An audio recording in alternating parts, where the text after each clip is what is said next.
Hello, this is Jeffrey Fox, the instructor of Big Data Applications and Analytics. And we're doing the data science curriculum of the School of Informatics and Computing. And this is lesson 14 of Unit 2, the course motivation. And it describes software ecosystems.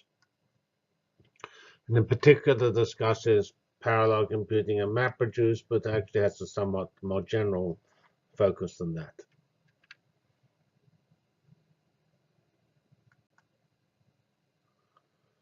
Here we see a beautiful mosaic of various cloud things from companies and capabilities, services. Here we have NoSQL databases,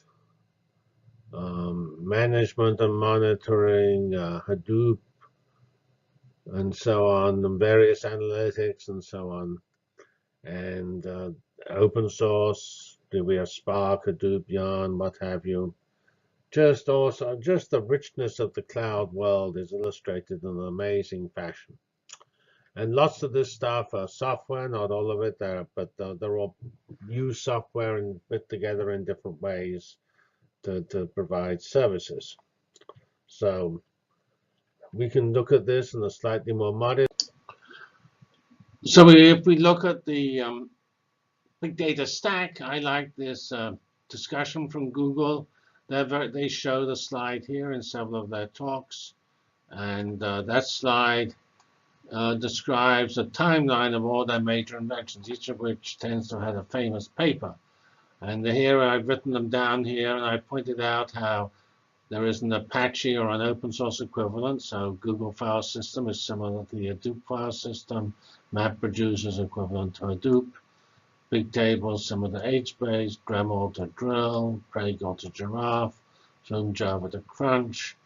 Colossus comes from Google and improved GFS. It's not clear to me that there's quite such an improvement on the Apache side. Spanner uses it's sort of a development of HBase, if you like, and NoSQL, but it actually restores SQL capabilities. So it gives what's called NewSQL.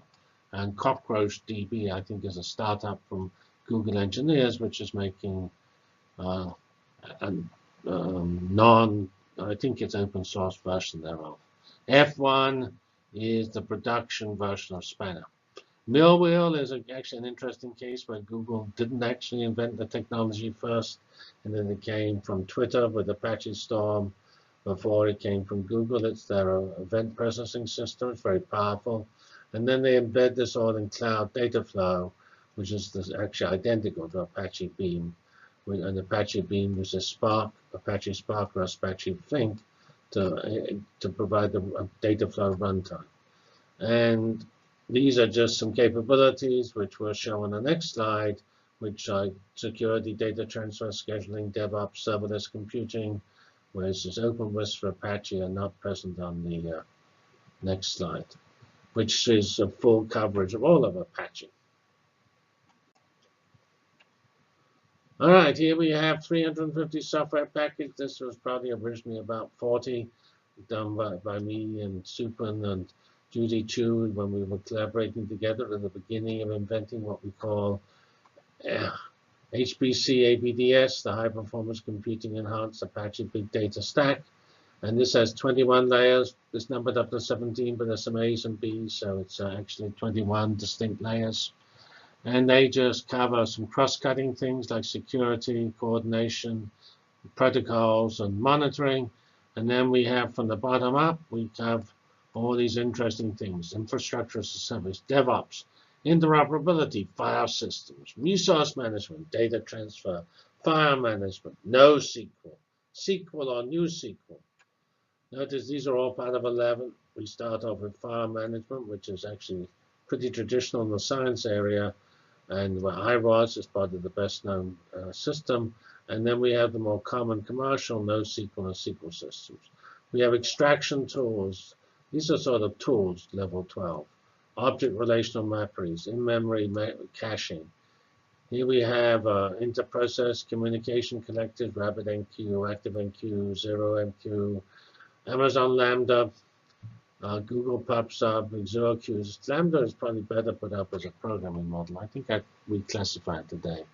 It's based. It needs inter-process communication, but it's more an event-driven programming model. But anyway, we have programming models, streaming, and batch. We have the high-level systems like Hive, which builds on Hadoop, or Shark that builds on Spark for those cases offering SQL capabilities. Dremel, as we mentioned, is the same as Apache Drill, which we have here, and which is sort of, again, this way of mapping, automatically querying unstructured data.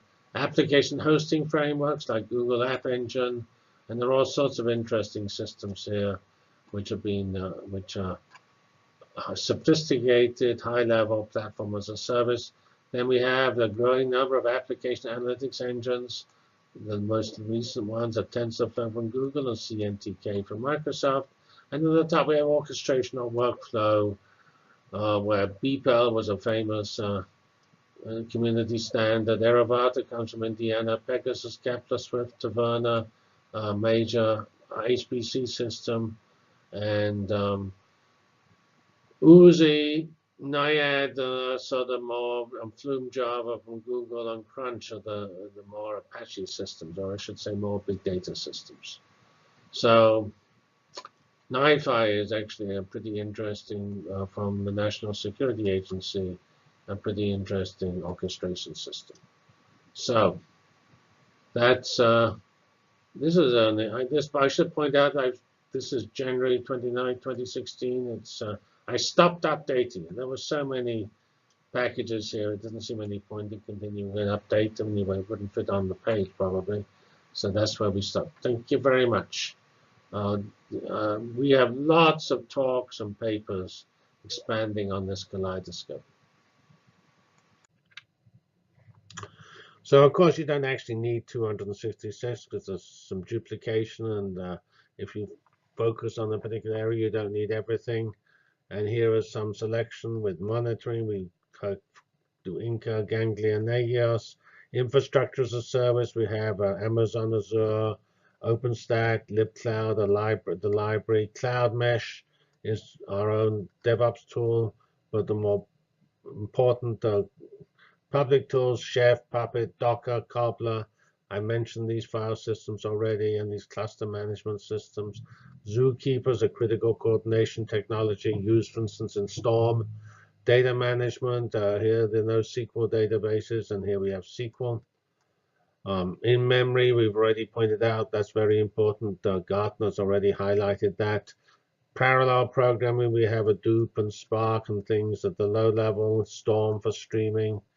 High level of Hive, which is SQL on HBase and Hadoop, and Pig, which is a high level version of Hadoop, and then, or MapReduce, I should say. Then we have data analytics, Mahout library in Apache, R, famous library, ImageJ in image processing, Scalapack in HPC.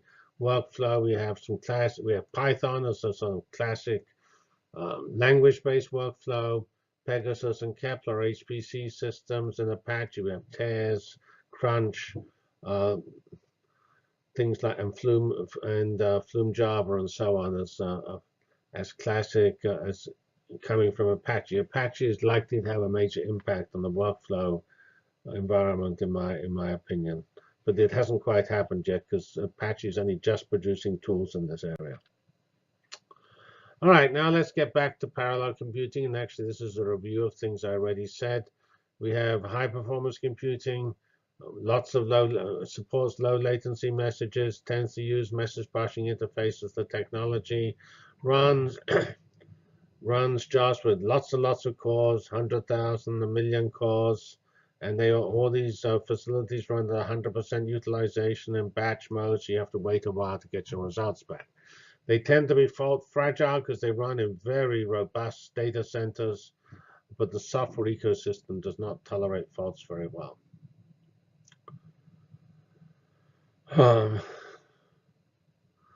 Okay, so then we have MapReduce, which has asynchronous maps. It's just pointed out here that the one feature of MapReduce is very tolerant of some jobs, outlier jobs taking longer than others. HPC is totally intolerant of that, because if one node holds up all the other nodes and the other nodes fall idle, and then you have a huge cost. In MapReduce, where things are written to disk, you don't see that problem. So MapReduce is actually much more tolerant of not only hardware problems, but also software and load balancing issues.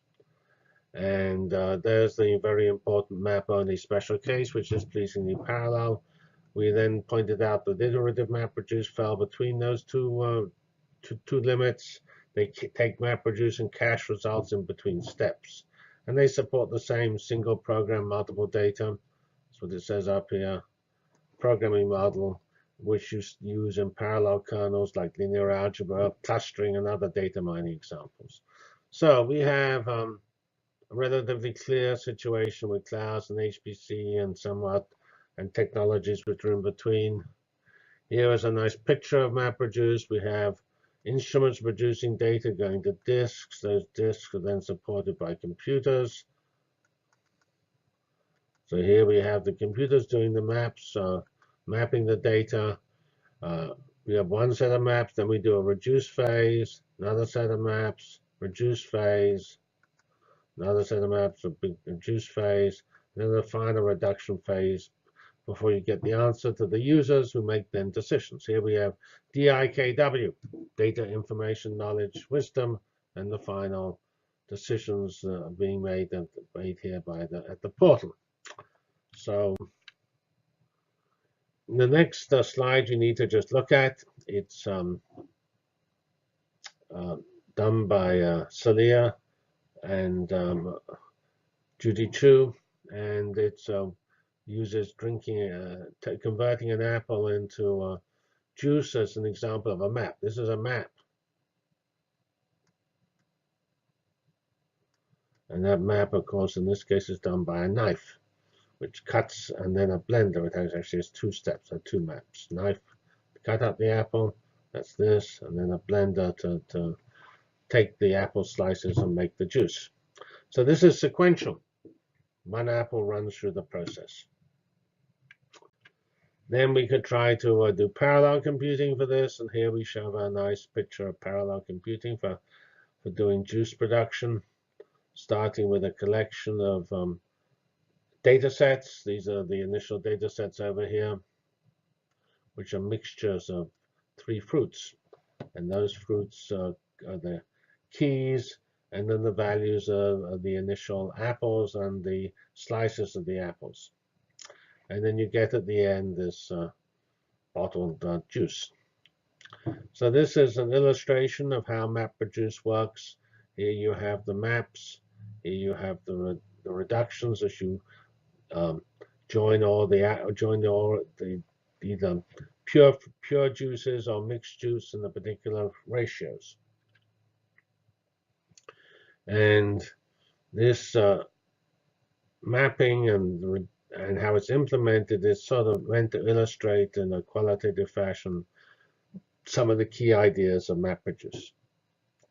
So, thank you very much. That's the end of lesson 14.